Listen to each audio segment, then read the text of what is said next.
Section 2. Conduct of vessels in sight of one another. Rule 11.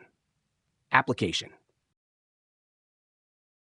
Rules in this section apply to vessels in sight of one another. Explanation. Rule 11 defines when Section 2 of the Colregs applies.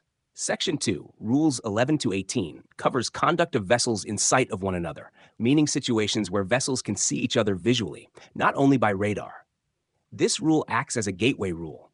Before applying Rules 13, overtaking, 14, head-on situation, 15, crossing situation, etc., you must first confirm that Rule 11 applies.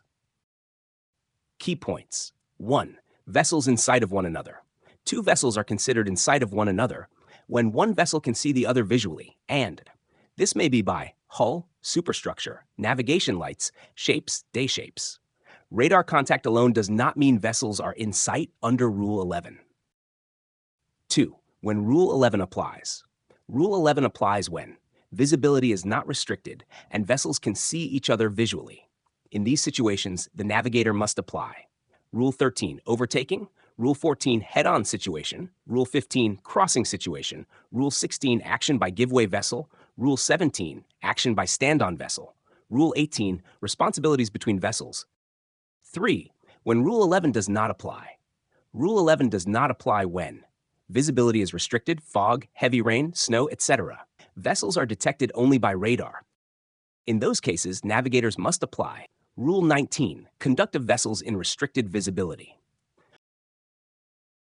Why Rule 11 is important. Many collision cases occur because officers apply crossing or head-on situation rules based only on radar. Forget that Rule 19 overrides Section 2 in restricted visibility. Rule 11 reminds us, visual contact is essential before applying the in-sight rules.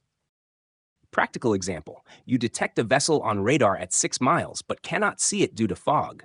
Rule 19 applies. You later visually see the vessel's navigation lights. Rule 11 applies, and Section 2 rules must be used.